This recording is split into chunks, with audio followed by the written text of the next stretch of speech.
Making headlines first at 9.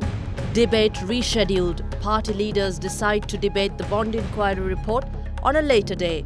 The report, however, to be tabled in Parliament tomorrow.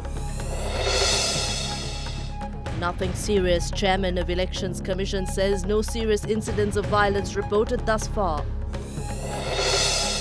Showing the way, UN's resident coordinator in Sri Lanka outlines how to achieve sustainable development. There has to be coherent regulation if Sri Lanka is to achieve sustainable development. In sports, playing it cool, Sri Lanka head coach Chandika Hatrusinghe brushes off suggestions of pressure before the upcoming tour of Bangladesh. What colour is pressure? Have you seen? No, there's no pressure. Finally there, North Korea to send a delegation to the Winter Olympics in South Korea next month.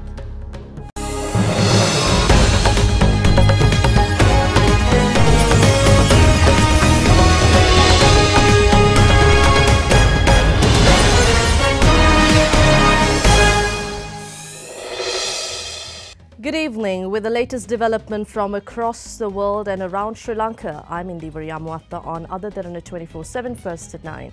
We take a look at your developing story tonight. Party leaders have decided to request President Maithripala Sirisena to table the final report by the Commission of Inquiry on the Central Bank bond issuance in Parliament tomorrow.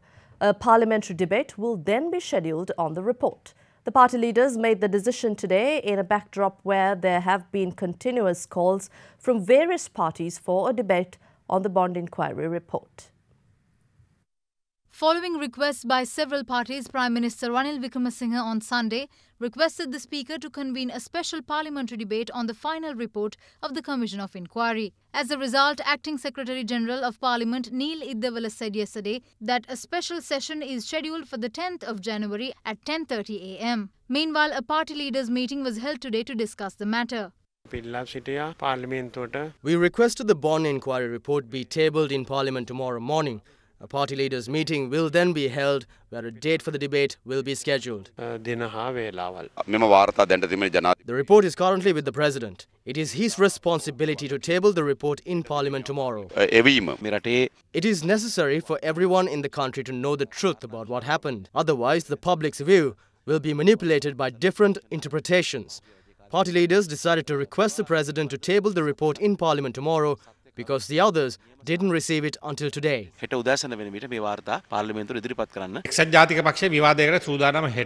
UNP is ready for a debate tomorrow, but those who wanted the debate in the first place are now saying they would want to read the report before holding a debate.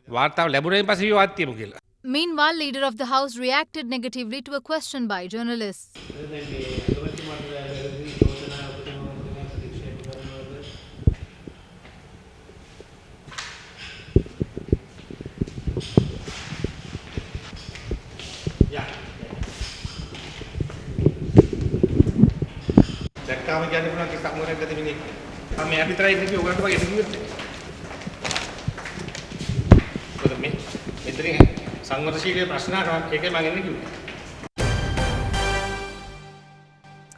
Former Minister Ravi Karunanayake, who was accused in the final report following a probe into the central bank bond issuances, continues to deny any involvement in the controversial affair. Responding to questions raised by the media while in Mattakulia today, he also contradicted the findings in the report and insisted that it is riddled with false information while refuting allegations of giving false evidence before the Commission of Inquiry. මේ වනවිට ඔබතුමාට චෝදනා වෙලා තියෙන bond එක සම්බන්ධව සත් ජාතික පක්ෂයේ කට්ටියත් ඔබතුමාට චෝදනා කරනවා වුන් ඔබතුමාත් එක්කද ඉන්නේ 100% අපිත් එක්ක ඉන්නේ. ඇයි හැමතැනම ඔබතුමා මගහරිනවා කියලා හිතනවා? මගහරින්නේ කොහෙද? Is it because I'm avoiding that I went to the Presidential Secretariat and said if good governance does exist, why are those documents being hidden? Release them. We don't have an issue. We openly go and ask. If all this is true, then there is no issue. ඇත්තාකාරීම ප්‍රකාශ වෙනවා නම් ප්‍රශ්නයක් නැහැ. එතන මේ නිවසේ පදිංචි වෙලා හිටියද ඔබතුමාට කුලියට ගත්ත නිවසේ පදිංචි වෙලා හිටියද? ඔබ නිවසට ඇවිල්ලා තියෙනවද? මං ඇවිල්ලා තියෙනවා. හිතන්නේ මම දේශපාලන හිඟන්නේ. Do you think that I'm a political beggar? Do you know how much you're talking about? 8 million. What is 8 million? In a company which earns 300 to 400 million, can't your chief executive officer rent out a house for 8 million? What is this joke? මොකද්ද මේ තියෙන විහිළුව? ඔබතුමා දන්නේ නැහැ කියන කතාවනේ තිබුණේ මේක මම එහෙම එකක් වයිප් එකට තිබුණේ දන්නේ නැත්නම් එහෙම කතාවක් නේද ප්‍රකාශ කරේ. ඒ ඔබතුමාලා That is what you reported, isn't it? If we don't hide anything and are more transparent, then all of this will come out. කොමේදියට වෙයි. වයිෆ් ගේ එකක් නෙමෙයිද? ඉතින් මේක I stated that this was rented by my daughter. So what is wrong with that? මොකක්ද ඒකේ තියෙන වැරද්ද? Meanwhile, the final report of the Commission of Inquiry was the main topic across various media briefings today. All of us are eagerly waiting to read this 1,500-page bond report. None of us have seen this report and it is unfair. So it will be another fraudulent activity if they are going to hold a debate tomorrow itself after tabling the report in Parliament. The treasury bond scam is really a technical issue which needs so much of expertise in related to the banking and trading sectors. When everyone was discussing this without a prior knowledge or the proper documentation in their hand, this could lead to further confusion among the people. Had the President allowed the COPE report to be tabled in Parliament, the second scam that took place in March would not have happened. Had it been tabled in Parliament, the mastermind behind it would have been caught. The central bank was under the Prime Minister. Those who are accountable must be punished.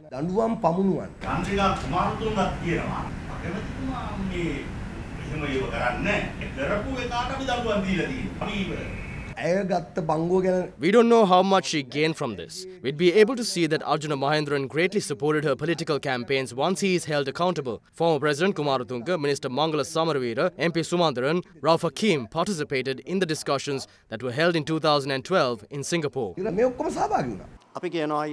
We are saying very clearly that the sword should be used against his Prime Minister. As long as the Prime Minister retains his position, decisions pertaining to the report and making suitable decisions regarding the report is just a dream. Now, if this procedure is being followed at the local government polls, scheduled for the 10th of February, voting for a faction of the government has no benefit whatsoever. If the UNP is rejecting this, then the SLFP should also do the same.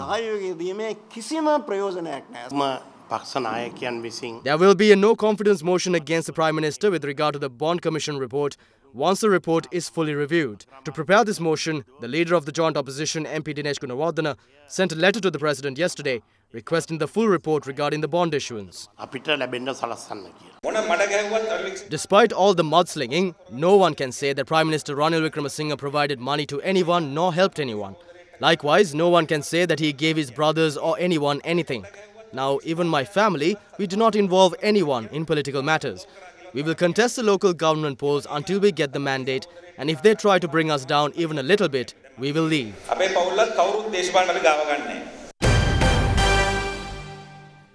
Prime Minister Ranil Wickremesinghe emphasizes on the importance of establishing a legal framework for social media etiquette. He made the remark during a meeting with Minister of Youth Parliament held at the Temple Trees today. Premier also expressed views on the proposed constitution and executive presidency.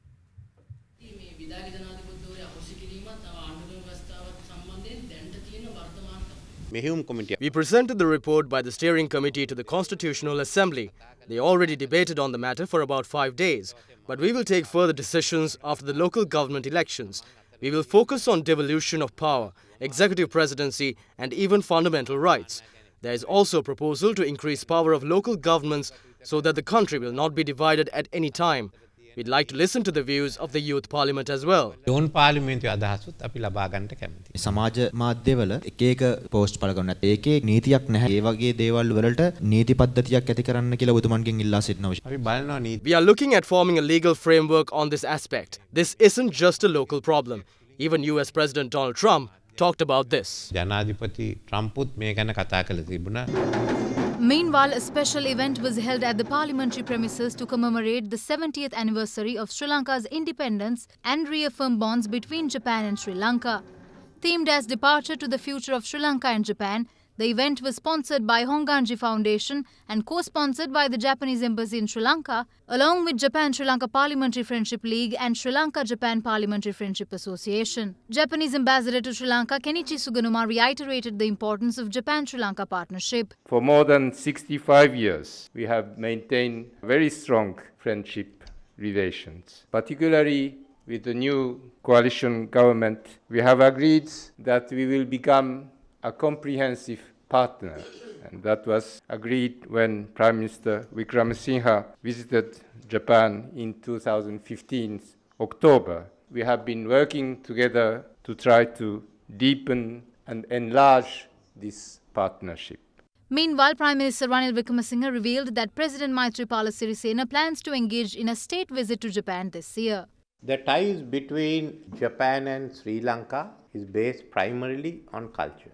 The common heritage of Buddhism led to the cultural exchanges between Sri Lanka and Japan. And throughout this period and up to now, while political and economic ties have also strengthened, the cultural relationship, I would say, is the foundation on which we have built strong political and economic ties. We uphold the concept of freedom of navigation of a free and prosperous Indo-Pacific, just as much as Japan also recognizes Sri Lanka as one of the hubs of the Indian Ocean. Our location is strategic.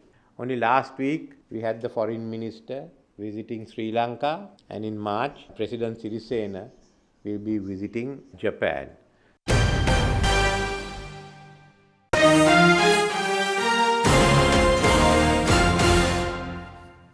Chairman of the Elections Commission Mahinda Deshapre today called a meeting for parties contesting in fewer than 25 local government bodies. From the 43 such parties, secretaries and permanent representatives of 29 met the chairman and the Election Commission officials in Colombo. We explained to them the facts related to issuing postal votes, establishment of election officers, the count of votes, the appointment of representatives at the election centre. We also asked them to instruct the public and their supporters to only mark the X while voting. The Commission also requested them that they notify the Commission of people and parties who engage in unlawful activities. No serious cases are reported. We received complaints regarding distribution of goods, illegal marches and illegal officers. Postal votes will be issued on the 11th of January, that is at the relevant district secretariats in Colombo and at the Survey Department. We are hopeful that the union leaders of the Postal Department will not launch a strike during postal votes issuances. If there are only 50 to 100 postal votes, we will mix the postal votes with the contents of the relevant ballot box. But if we have a considerable amount of postal votes, we will count it separately. So there is no such thing called postal vote results. We will only issue the official results of the relevant ward. And the Court of Appeal decided to reconsider a petition filed by Sri Lanka Podujana Peramuna over their nomination list for the Maharagama Municipal Council being rejected. The Court of Appeal will take up the case tomorrow. 57,252 candidates will be contesting for the upcoming local government election. The Election Commission stated that 207 candidates from accepted political parties and independent groups were rejected owing to various reasons. According to the police media spokesperson's office, 84 complaints relating to election law flouting are reported, leading to the arrest of 125 suspects, with 12 of them being candidates. Meanwhile, Executive Director of People's Action for Free and Fair Elections, Rohan Etiarachi, says that they received a total of 226 cases of election law flouting. Even today we got in Matara area, the two candidates are trying to distribute shoes for the school children. And also we have reported most of the areas where the road development is taking place in the village level within this after the nomination period. So far we have reported around 13 complaints, but out of that 8 complaints against the women's candidate. They are, the allegation was they are violating the elections law. And only 4 occasions they were get threat. In one occasion the sexual harassment, and 3 other occasions their party office and their propaganda materials were destroyed by the unknown group. In the meantime, the residence of Sailaja Alexander, UMP candidate contesting for the Kotagala Pradeshya Sabha, was attacked by an unknown group. Police commenced investigations into the incident after a complaint was lodged stating that the attack was carried out by a UPFA candidate and his supporters. Meanwhile, police arrested a supporter of a JVP candidate on charges of putting up posters in public spaces in the area of Olan in Hemmatagama. 200 persons from 80 families in the area of Mahaoe Nampara parted ways with the United National Party by pledging their support to the Sri Lanka Podujana Peramuna today.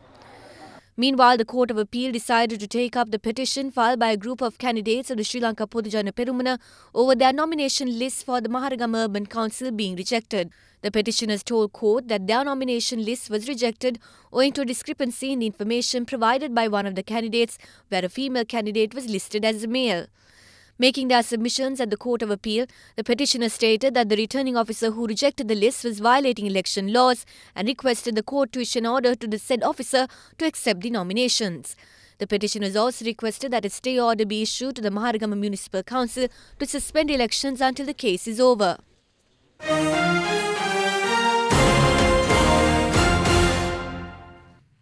The Colombo High Court today released former Navy media spokesperson Commodore DKB Dasanayake and 5 other officers on bail. They were arrested and remanded 6 months ago on suspicion of abducting and disappearing 11 youth in 2008. Let's now take a look at other stories making news across Sri Lanka. The annual feast of St. Anthony's Church in Kachitu will be held on the 24th of February. Vicar General of Jaffna Diocese, Reverend Father Joseph Das Jabaratnam elaborated on the upcoming festivities. Pilgrims from north and the south of Sri Lanka and also pilgrims from Tamil Nadu, India. The festive mass will be celebrated by the Bishop of Jaffna, Right Reverend Dr. Justin Bernard Gnanapragasam, and along with him the Bishop of Gaul, Right Reverend Dr. Raymond Vikramasinghe, will celebrate the Holy Mass on the feast of St. Anthony's Shrine, Kachitu. Farmers in Polonnaruwa say that the effects of a recent fertilizer shortage on the wane and are currently receiving fertilizer. Accordingly, the Ceylon Fertilizer Company said that all necessary distribution measures to provide fertilizer at agrarian service centres have been implemented. A vessel from Oman carrying 50,000 tons of fertilizer arrived in the country during the wee hours of yesterday. Former media spokesperson of the LTTE, Velayudan Dayanidhi, also known as Daya Master, came under attack by a person at his office in Jaffna yesterday. The CCTV recorded the suspect returning to office with weapons. He is now under police custody. The fire which erupted in the reserve towards the north of the rock quarry in Modara is yet to be brought under control.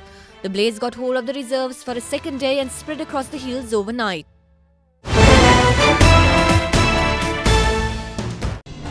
are watching Sri Lanka's award-winning news channel, Other Derana 24/7.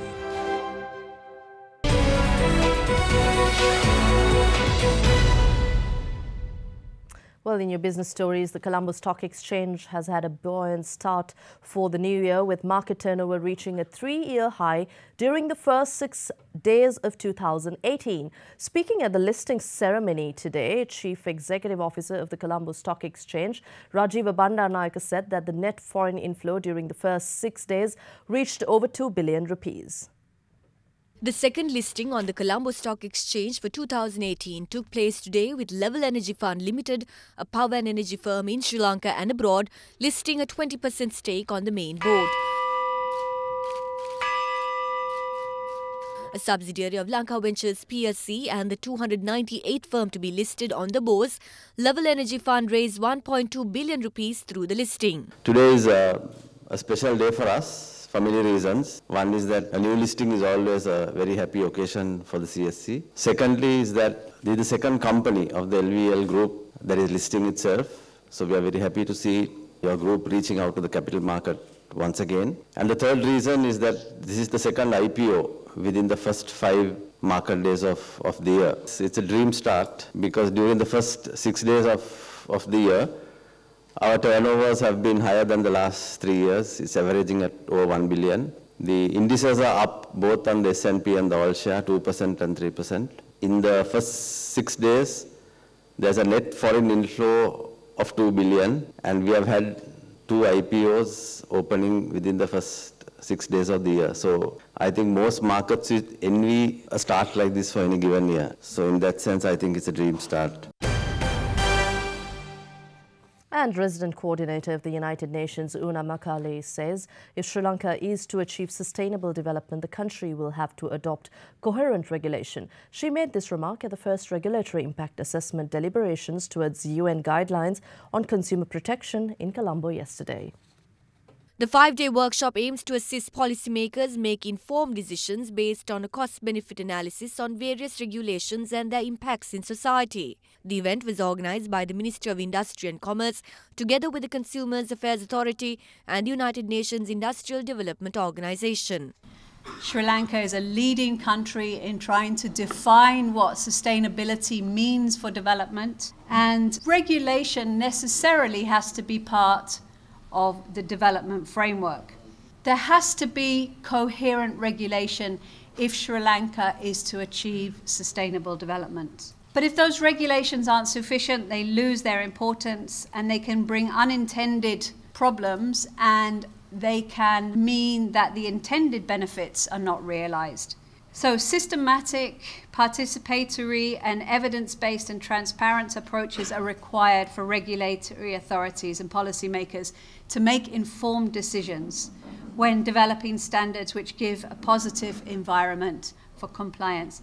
And I emphasize participatory because in Sri Lanka we're not always brilliant at participation. We do quite a lot of people talking to forums, but we don't actually hear from people, and so participation is really important. I also hope that simplicity is part of the long list of adjectives that describe regulation in Sri Lanka, because sometimes the complexity of bureaucracy makes it very difficult to implement.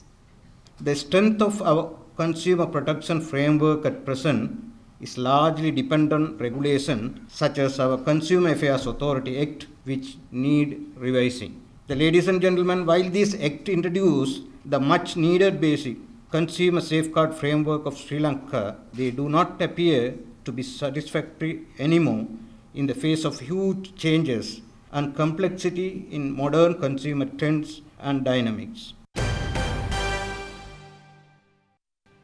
The agreement to initiate the aviation fuel supply project at the aviation fuel terminal facilities of the Bandaranaike International Airport was penned yesterday. Speaking to First at 9 chairman of the Ceylon Petroleum Corporation, Dhammika Ranatunga said that the government made a saving of over $3 million by calling for international bids to undertake the project.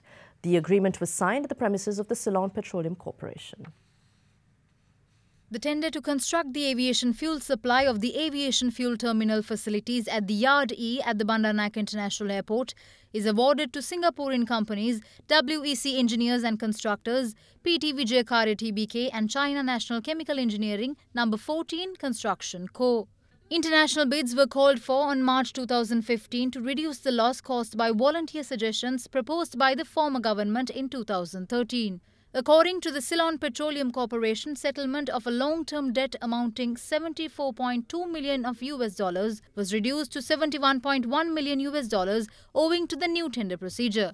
With the expansion of the Bandaranaike International Airport, it's a necessity to the new fuel hydrant system. This has been dragging on for a period of time. So when we took office, it's one area we identified as priority. And because there was uncertainty about the previous tenders, we felt that we could save money. So we canceled the previous tender and time frame 45 days to finalize the tender process. And we got the cabinet approval to proceed. So the CPC team worked really hard late hours. And we finalized this process within 45 days. And if I recall correctly, we saved about over $3 million implementing this process. So with the expansion of BIA, we will have a state-of-the-art fuel hydrant system to fuel new aircrafts that are coming to BIA. And Sri Lankan shares ended lower today, slipping from a near 7-week high in the previous session as investors booked profits in blue-chip stocks. The all-share price index ended 0.2% weaker at 6,527.14, while the S&P SL20 index shed 1.43 to end trading at 3,380.62. Turnover stood at around 550 million rupees today, less than last year's daily average of 915.3 million rupees. And now we take a look at how the Sri Lankan rupee traded against other major currencies during the day.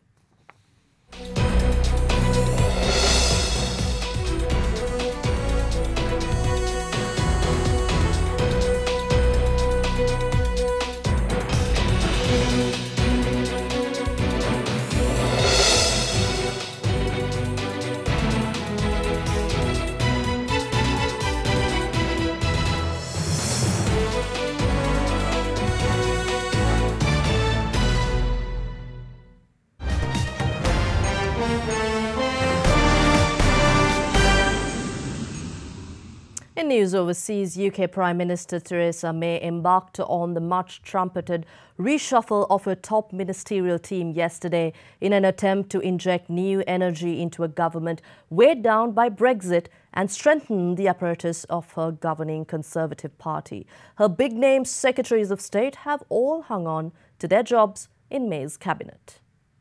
Philip Hammond stays on as Chancellor of the Exchequer. Boris Johnson remains Foreign Secretary, while Amber Rudd stays in charge of Interior Matters as Home Secretary.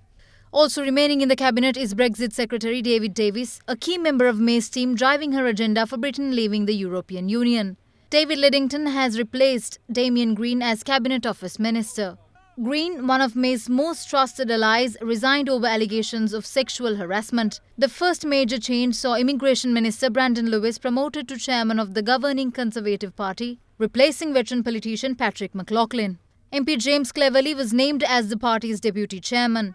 While May was announcing her new cabinet members, protesters gathered at 10 Downing Street against the Brexit. I say, Theresa May, you've got to get your act together. Get out of there. It's a taxi for Mrs May. We don't want you anymore. It's another strong and stable line coming out. We don't believe you. It's a useless government. We want a strong government that's going to keep us in Europe, keep the British economy afloat and keep democracy alive in Europe. And North Korea will send a delegation to the 2018 Winter Olympic Games taking place in South Korea in February, making a political breakthrough. The breakthrough announcement came as the countries met for their first high-level talks in more than 2 years, with the South saying it would consider temporarily lifting relevant sanctions in coordination with the UN to facilitate the North's participation in the Olympics. Seoul, meanwhile, has also proposed inter-Korean military talks to reduce tensions on the Korean peninsula. North and South Korea kicked off their first formal talks in more than 2 years today to discuss how the North's athletes will attend the Pyeongchang Winter Olympics in the South despite tensions. The South's officials said that a delegation from the North, include athletes, officials and a group of cheerleaders, will attend the Winter Games. He added that a military hotline between the nations, suspended for nearly 2 years, will also be reinstated from tomorrow. Other than North Korea's participation in the Winter Olympics and Paralympics, delegates from Seoul and Pyongyang also discussed the improvement of inter-Korean relations, including the setting up of military talks and possible family reunions. Seoul had proposed inter-Korean military talks to reduce tensions on the Korean peninsula and a reunion of family members in time for February's Lunar New Year holiday.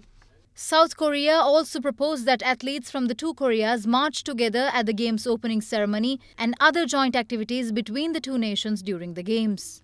You are watching Sri Lanka's award-winning news channel, Other Derana 24/7.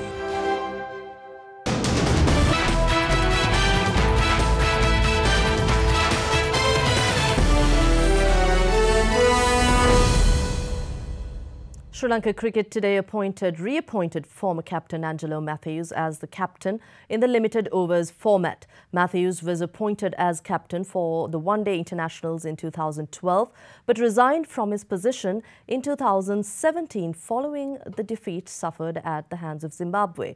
Dinesh Chandimal retains the test captaincy and reclaimed a place in the ODI squad. A special media briefing was convened at the SLC to reveal the squad for the upcoming tour of Bangladesh and to announce the limited overs captain for the national side. All of us, especially the board, executive committee, are unanimously of the view that Angelo should come back and give the leadership. I spoke to Angelo to reconsider because he decided to step down as a captain. And he has agreed and we have appointed him as the captain for the white ball. My thought was that he's the best person to captain the ODI because he warranted his place on his own performance. Only concern we had was that his physical fitness. So we have a plan in place to help him as well. The 16-member squad, which will take part in the upcoming Tri-Nation series between Sri Lanka, Bangladesh and Zimbabwe, was also announced today. The team members are Angelo Matthews, Upul Taranga, Dhanushka Gunathilaka, Kusal Mendes, Dinesh Chandimal, Kusal Janit Pereira, Thisara Pereira, Asila Gunaratna, Niroshan Dikwalla, Suranga Lakmal, Nuwan Pradeep, Dushmanta Chamira, Shehan Madhushankar, Akila Dhananjaya, Lakshan Sandakan and Wanidu Hasaranga. The side was selected with a lot of input from the head coach, and also captain's wishes were taken on board before the selection committee confirmed same. Many coaches around the world say you cannot coach somebody to bowl quick, and Shayan Madhushankar has pace. He averages 136, 137 average, and bowls a quicker ball at 140 plus. So that's the main reason, and we are looking at pace going forward. So it's a long-term investment in him. Coach, Bangladesh tour is coming up. Is there any additional pressure going back to Bangladesh? What color is pressure? Have you seen? No, there's no pressure. You are watching Sri Lanka's premier news channel, Other Derana 24/7. A very good evening and welcome to Forecast First. Now, temperatures are to vary between 20 and 29 degrees Celsius over the next 24 hours, with the highest temperature recorded in the western region of the island. Now, if you take a look at the map, you can see that we can expect some low to medium range precipitation in most regions of the island. Now, the northern region can expect some wet weather over the course of the day, with Mannar experiencing some thunder showers. Now, if you move downwards, some thunder showers can be expected in the areas of Colombo, Galle and Kandy.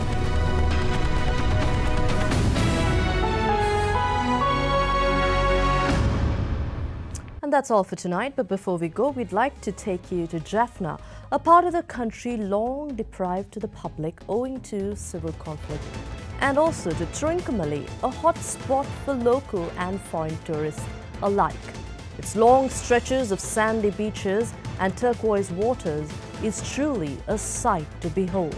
Enjoy these visuals. Have a pleasant evening. Good night.